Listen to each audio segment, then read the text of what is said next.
Mesdames et messieurs, bonjour. L'interpellation de Madiambal Diagne fait la une de la quasi-totalité des quotidiens. Ainsi donc, on apprend avec nos confrères du journal Sud Quotidien que le journaliste sénégalais qui a été interpellé en France dans le cadre d'un mandat d'arrêt sollicité par les autorités sénégalaises a comparu dans la journée d'hier devant le parquet général de Versailles pour notification du mandat. Madiambal Diagne, nous raconte nos confrères du journal Sud Quotidien, était assisté de maître Vincent Brengart, avocat au sein du cabinet Bourdon et associé en coordination avec ses conseils au Sénégal. Et à l'issue de l'audience, le premier président de la cour d'appel a décidé de ne pas placer Madiambal Diagne en détention, estimant que rien dans le dossier ne permet de penser qu'il chercherait à échapper à la justice. Il a donc été remis en liberté sous contrôle judiciaire dans l'attente de l'audience prévue devant la chambre de l'instruction de la cour d'appel de Versailles le mardi 28 octobre prochain. Nos confrères du journal Rewmi Quotidien eux aussi nous parlent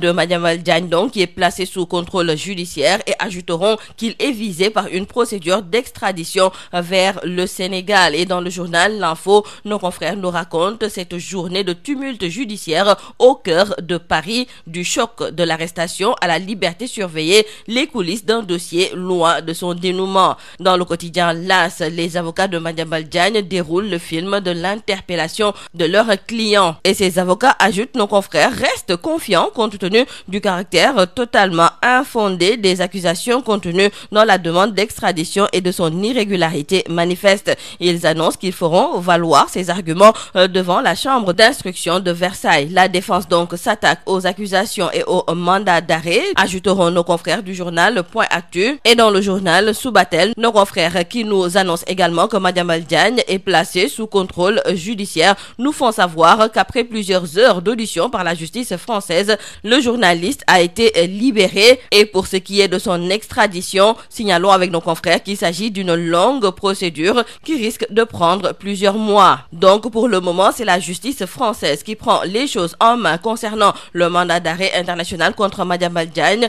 nous disent nos confrères du journal Les Échos. Dans le journal L'Observateur, nos confrères reviennent sur la bataille de Versailles et les pièges, de même que la parade. Et signalons dans le journal Le Quotidien que le fondateur du groupe Avenir Communication, qui a été placé sous contrôle judiciaire, devra se présenter chaque samedi au niveau de la préfecture de police du 8e arrondissement de Paris. Il est libre de tous ses mouvements, son passeport n'a pas été confisqué, il ne lui a pas été exigé aucune caution financière, et cela grâce surtout aux garanties de représentativité qu'il offre. Cependant, nos confrères du journal Yor Yorbi eux trouvent que la lâche cavale du fugitif Madiambal Diagne a pris fin hier à Versailles, car après des semaines de traque, l'ancien journaliste et homme d'affaires accusé de blanchiment de capitaux a été interpellé à Versailles, placé sous contrôle judiciaire après son audition par les autorités judiciaires françaises. Il pourrait être extradé vers le Sénégal, pays qu'il avait quitté en catimini alors qu'il était déjà dans le collimateur de la justice. Parlons de transparence budgétaire avec nos confrères du quotidien Enquête qui met le FMI face à ses contradictions,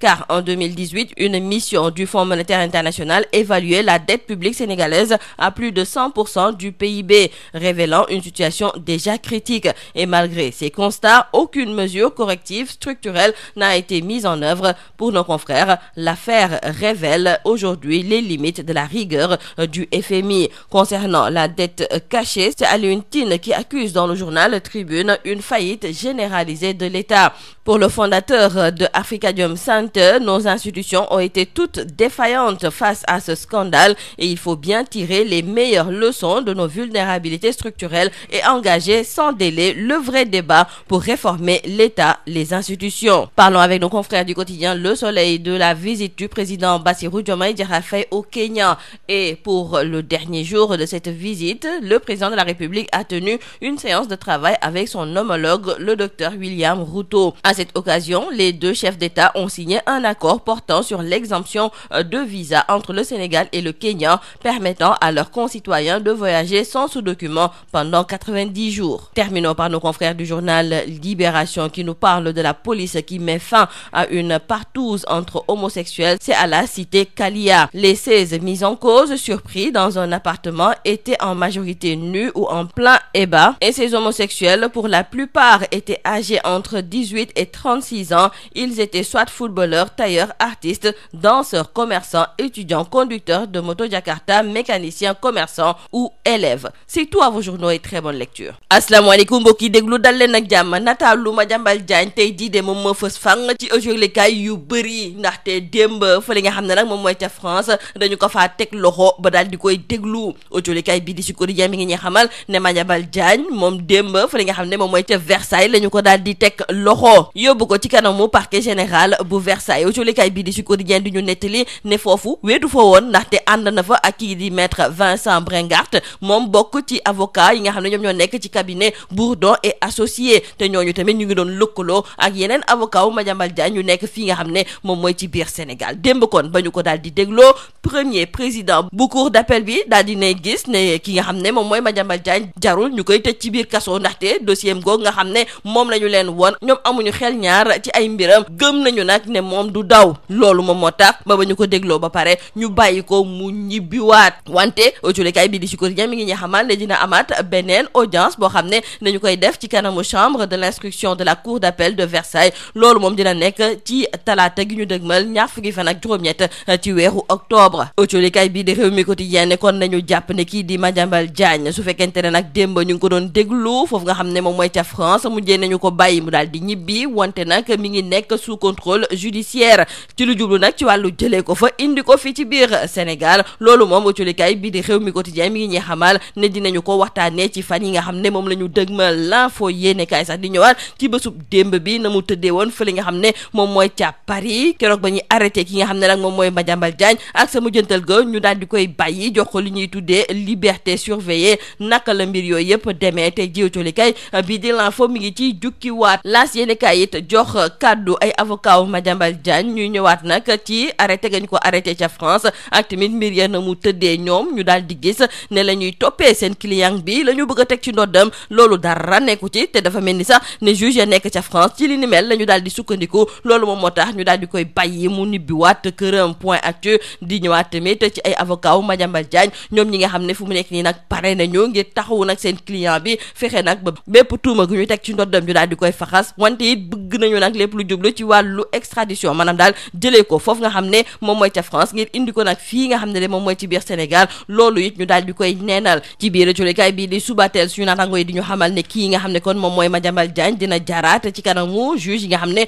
ñoom ñoo nekk ca France ndaxte faw ñu daal di koy déglu xool ba xam ndax li Sénégal bëgg moom mooy ñu daal di koy jëlee foofu nga xam ne moom mooy ca France indiwaat ko fii ci biir Sénégal ndax li ni mel dina mën a nekk am déet te loolu moom ci ñaar fukki fan ak juróom-ñett ci weeru octobre gi ñu dëgmal ci la fas yéene am kon justice française fu mu nekk ni nag moom moo yore ay mbiru ki nga xam ne moom mooy Madiambal Diagne te ay avocat am ñoom fu mu nekk ni nag la ñu gis moom mooy ne procédure boobu ñu fas yéene jaar ngir rek mën a jëlee Madiambal Diagne fa li nga xam ne moom mooy ca France ngir indiwaat ko fii ci biir Dakar ñoom dañoo gis ne teguwul fenn te lii ni mel nag la ñu fas yéene xamal ñi nga xam ne de ñoom ñooy juge yi tulikaay bi di l'Observateur tamit di ñëwaat ci Madiambal Diagne démb kon daal dinañu koy teg loxo doon ko daal di déglu suñu naataango yi sax di ñu nettali mbir yooyu naka la tëddee ak tamit audience bi nga xam ne moom moo koy xaar ci talaata gi ñu dëgmal ci biir tulikaay bi di Le Quotidien suñu naataango yi du ñu xamal kon ne li ñu mën a jàpp daal moom mooy nekk di Madiambal Diagne mi ngi ci wàllu contrôle judiciaire démb ginnaaw ba que ñi nga xam ne ñoom ñooy juge français yi doon ko déglu gis nañu daal ne moom ak garantie yi nga xam ne moom la daal di fësal ak tamit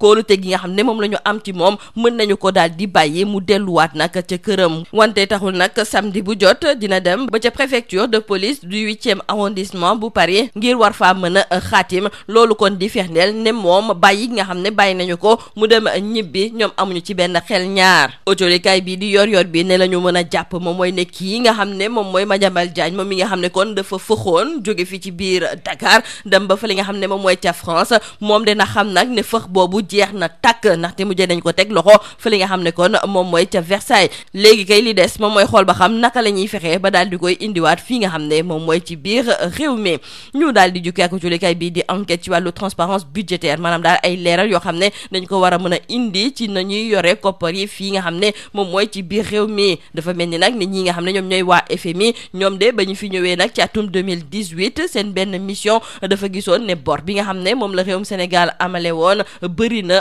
torop te pourtant jëluñu woon nag benn mesure ngir fexe ba daal di indi ay coppite loolu moom moo tax boo colikaay bii di enquête gis nag ne rigueur ga ñuy xaar ci FMI dafa mel ni nag ne des na. ci wàllu bor bi ñuy wax ne dañu koo làq tribune yéen kaay jox na kàddu ki nga xam ne de moom mooy Alioune Tine moom mu gis ne am na luy sooxee nag ci suñu wàllu institution yi ndaxte bor bi ñuy nëbb moom waru fi woon a am te bor boobu dina métti laata ñu koy fay réewum Sénégal de dinañu ko yëg bu baax a baax jeexale ko ak julikaay bii di Libération ma nga ñuy nettali nag mbir bu doy waar goo xam ne moom moo xew te cité Kalia mi ngi ñi xamal ne foofu police dafa teg loxo ci lu tolloog fukk ak juróom benn góor jigéen yoo xam ne dañoo nekkoon ci ab néeg di def lu leen neex julikaay bii di Libération ne góor jigéen yooyu de ka ca gën a ndaw mi ngi am fukki at ak juróom-ñett ka ca gën a mag fanweeri at ak juróom benn ñoom ba ñu leen liññatoon gis nañu ne ay footballeur bokk na ci tailleur artiste fecckat commerçant étudiant ñuy dawal sax Jakarta mécanicien commerçant